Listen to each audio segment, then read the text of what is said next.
Subscribe to our YouTube channel and don't forget to press the bell icon to get all the latest updates. आज जब सुबह के अखबार खोले तो हर जगह खबर थी कि भारतीय जीवन बीमा निगम यानी जिसे आम लोग LIC के नाम से जानते हैं का IPO आने वाला है।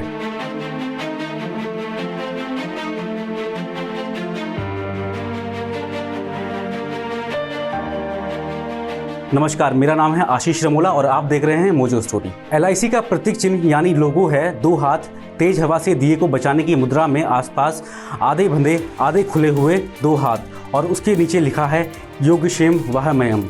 हालांकि अब ज़्यादा मशहूर टैग लाइन है जिंदगी के साथ भी और जिंदगी के बाद भी। यह गीता के एक श्लोक का हिस्सा है। गीता के रूप में कृष्ण ने अर्जुन को जो उपदेश दिया उसके 9वें अध्याय में से यह छोटा सा हिस्सा लिया गया है। इसका अर्थ है कि मैं तुम्हारी पूरी कुशलता का जिम्मा लेता हूँ, यानी आपकी पूरी चिंता का बोझ मैं उठा लूंगा।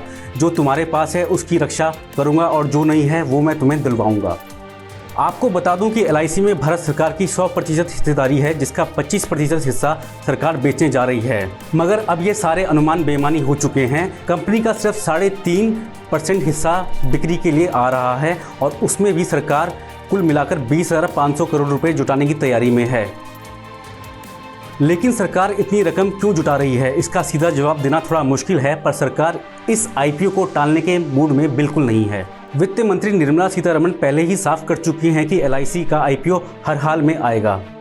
I can see in the market now that a draft red herring prospectus is out and that there is a buzz in the market. There's a lot of interest in the market, and I'm glad at the way in which it's been crafted, in that shareholders also have a role to play and so on. So I think the way it is crafted has created a lot of interest. जब पहली बार LIC का हिस्सा बेचने की बात हुई थी तब से लेकर अब तक काफ़ी समय बीत चुका है और अब कोरोना संकट, यूक्रेन युद्ध की परिस्थितियां शेयर बाजार के लिए मुश्किल पैदा करती हुई दिखाई दे रही हैं। ऐसे में सरकार के पास सिर्फ दो ही रास्ते थे, या तो इस इशू को टाल दे और अच्छे दिन आने का इंतजार करे, या फिर IPO का आकार और कीमत वगैरह ऐसे तय करे कि निवेशकों को दोबारा सोचने की जरूरत ना रह जाए। शायद यही वजह है कि सरकार ने इस IPO का आकार 5% से भी घटाकर 3.5% तक पहुंचा दिया है। देश की मुख्य विपक्षी पार्टी यानी कांग्रेस ने नरेंद्र मोदी सरकार से सवाल किया है कि सार्वजनिक क्षेत्र की भारतीय जीवन बीमा निगम का मूल्यांकन फरवरी में 12 से 14 लाख रुपए करोड़ था और केवल 2 महीने में यह घटकर 6 लाख करोड़ रुपए कैसे रह गया।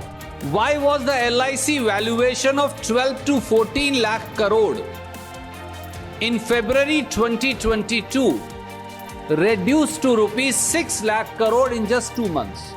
पर एक्सपर्ट्स का कहना है कि सरकार किसी भी पार्टी की हो, हर कोई सरकारी कंपनियों की हिस्सेदारी बेचता है। It is incorrect to say that only the BJP is doing this. It's important to know that the Congress government has also been doing various kinds of public sector listings.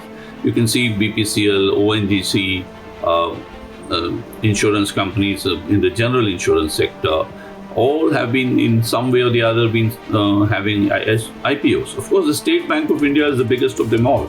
LIC के कर्मचारी संगठन भी सरकार के इस फैसले को लेकर विरोध कर रहे हैं और LIC को सोने की अंडा देने वाली मुर्गी बता रहे हैं। LIC का IPO किसके लिए कितना फायदेमंद होगा, इसका जवाब दे पाना बहुत ही मुश्किल है, पर क्योंकि इस सवाल का जवाब हर व्यक्ति के लिए अलग अलग होगा। हालांकि कंपनी हमेशा से ही अच्छा कारोबार कर रही है, पर फिर भी बाजार की अनिश्चितता कब क्या करवा दे इसका कोई पता नहीं है। इसलिए हर निवेशक को फैसला सोच समझकर करना चाहिए या अपने निवेश की सलाह पर करना चाहिए। It's great to see you here. Thank you for watching our work. If you haven't subscribed yet, don't forget to click the bell icon and subscribe to Mojo Story and support independent, robust journalism.